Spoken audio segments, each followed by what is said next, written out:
Hi, Julia Ridgmont here, and welcome to another episode of Julia Ridgmont Unscripted, the show where I give my readers the inside scoop about my projects and show them the not-so-glamorous life of a writer, which today is kind of funny to me because my family and I have taken a little trip up north, and where we were able to get out of the heat of summer and get into the cooler mountain air, and I was able to help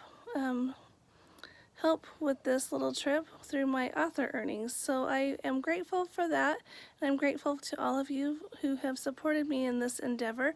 I definitely wanted to scale my writing up, and I wanted to improve my writing, and I think I've been able to do that with your help, and so I appreciate all of you who have supported me along this journey. And one of the fans that I wanted to recognize today is Ariely Hendrian, and I hope I've said her name right. I apologize if I haven't. I just really appreciate Ariely. She has been there from the very beginning, and she has really been a helpful and supportive reader. She has given a lot of helpful suggestions for my books, and she watches these videos faithfully, so I wanted to say hi to Ariely. And earlier this week on my author page on Facebook, I asked fans what book they would like for me to read from for this video, and Ariely suggested An Agent for Sarah, which I have right here, and which I'm going to read from now. I am going to start on chapter, turn the page. I'm going to start on chapter 11. And in this story, you probably remember that Sarah and Mark have been separated for some time. This is only the second scene in the entire book that they are in the same scene, and up until this point. And so that's a little bit different than a normal romance would be. But I felt like it was important to have them develop certain let the conflicts of each character develop in their own way for a little while before bringing them back together. And so this is a happy reunion for the reader, because yay, we get to see them together, but not such a happy reunion for Mark, or necessarily for Sarah either. So I'm gonna get right to it. I apologize for the glare of the sun. That's just what you get to work with when you're outdoors. So here we go. Let me see if I can angle it just a bit better. Let's see. Maybe like that. Okay, here we go. Mark drank in the sight of Sarah, looking like the beautiful horsewoman she was, with her eyes sparkling like sapphires in the sunlight and her golden hair woven into a thick braid. Somehow, too, the blouse and split skirt she wore seemed a better fit against the backdrop of mountain peaks that jutted high up into the deep blue sky, more than they had against the rolling hills back home. The thought startled him. Hi, Sarah. He wasn't sure how she would greet him, given their rough farewell. He was disappointed, and yet he couldn't blame her when she hung back. With a polite nod, she said, "It's good to see you again, although I have to admit I didn't expect you here. What brings you this way? I thought you were starting a new job." "It didn't work out," he replied with a shrug. "Does that mean you'll be heading back to Dreveston?" Amy Flanders asked from behind Sarah. Remembering their uncomfortable exchange from a few weeks ago, he lowered his gaze and shook his head. "Not just yet. Think I'll stick around here for a while. Look for another job." Mark shouldn't have been surprised by how easily the lies came to his lips.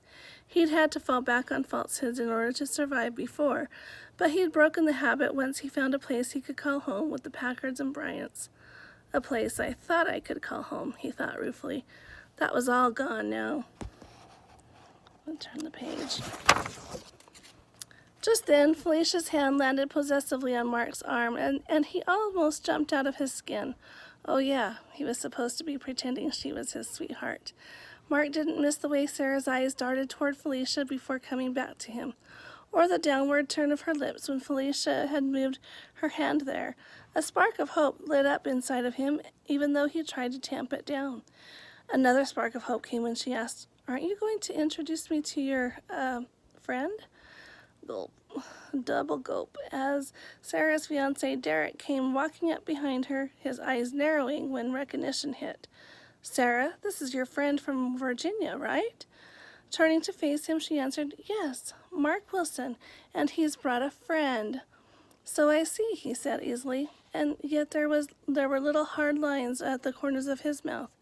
Feeling out of his element, Mark would have taken a step backward had Felicia not tightened her grip on his arm and twisted her head to gaze up at Mark in an adoring manner. She even batted her lashes a few times, making Mark wonder what kind of strange realm he'd stepped into. "Yes, honey, introduce me to your friends now, would you?" Felicia pleaded. "Okay. Felicia, this here is Miss Sarah Packard, soon to be Baldwin," Derek cut in, wrapping his arm around Sarah's waist and tucking her into his side. Was it Mark's imagination, or had Sarah resisted a little at first? Interesting. Gathering his courage, he turned an affectionate smile on Felicia and spoke more confidently. "And this is Mr. Derek Baldwin, Sarah's fiancé. They're the couple whose wedding we're here for." Standing near Amy in the background, her eyes round with surprise, was a girl of about 10 that he didn't recognize, but judging by her blonde hair and bright blue eyes, he guessed that she was related to Derek somehow. Raising his hand toward Amy, he said, "And this is Miss Amaryllis Flanders, my childhood friend." That's a mouthful. He didn't miss the way Amy's hands came to her hips at the use of her full name. "And I'm not sure of this little gal, but she's cute as a button." The girl smiled and said, "I'm Maddie. What's your name?" "Mark Wilson, and this is my sweetheart, Felicia." Sarah and Amy both gasped, but it was only Sarah's reaction that Mark was concerned about. She couldn't seem to get the words out. Mouth hanging open, she stared at Mark for a moment before eyeing Felicia with a frown. "That was quick, Wilson," Derek said with a smirk. Funny, he hadn't looked all that confident a few minutes ago. "Are you getting married?" Maddie blurted. Just like that, Mark felt like he'd been sucker punched. He stammered. Thankfully, Felicia saved the day with her quick thinking. "Not yet, child. We're still getting to know each other. Courting, as it's called. But when Mr. and Mrs. Packard invited Mark here for the wedding, Mark was loath to leave me all by my lonesome, so I came with him. Hope that's okay with you all." She included Sarah and Derek in her entreaty. "Oh, of course," Sarah stammered, still obviously ill at ease. With a stiff smile, she addressed Derek. "You don't have a problem with that, do you, darling?" "Not a bit," he said easily, his smile wider than it had been a moment ago. Leaning over, he placed a lingering kiss at her temple. Mark barely kept himself from slugging the guy. "Maddie, go in for supper," Derek directed his sister. "We'll be just a moment." "But I was going to show Sarah my drawings." "Another time, little mite." Derek tweaked her nose and sent her on her way. Before obeying her brother, though, she cast a look of longing at Sarah.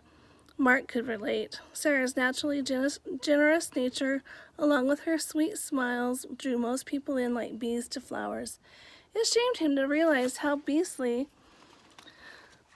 Gotta turn the page. It shamed him to realize how beastly he had behaved toward her over the past month. Sure, he'd been upset, but she didn't deserve his wrath. Hopefully, with the new assignment he'd been given, he'd find a chance to apologize. Still, it would be absolute torture watching her say "I do" to this buzzard. Dang, only his second assignment, and already he felt like his job as a Pinkerton agent was in jeopardy, because there was no way on earth he would be able to keep his emotions in check throughout this investigation. He just hoped he and Felicia could find the person or persons responsible for the strange things happening to the Baldwins lickety-split before he said or did something else he might regret. So there's a lot going on in that scene. Mark has left the Packard and Bryant stables there in Virginia to go over to Denver, Colorado and become a Pinkerton agent, and Sarah is marrying a guy from Denver, so that's quite it could be a coincidence maybe, but I like to think of it more as the Lord trying to help them in a way that no one else can. So I know that I see the Lord's hands in a lot of things in my life, the way things fall together at times, and so I know that that is a real thing. So I just wanted to share that with you, and I hope that you enjoyed that excerpt, and I will see you next time. Have a great week.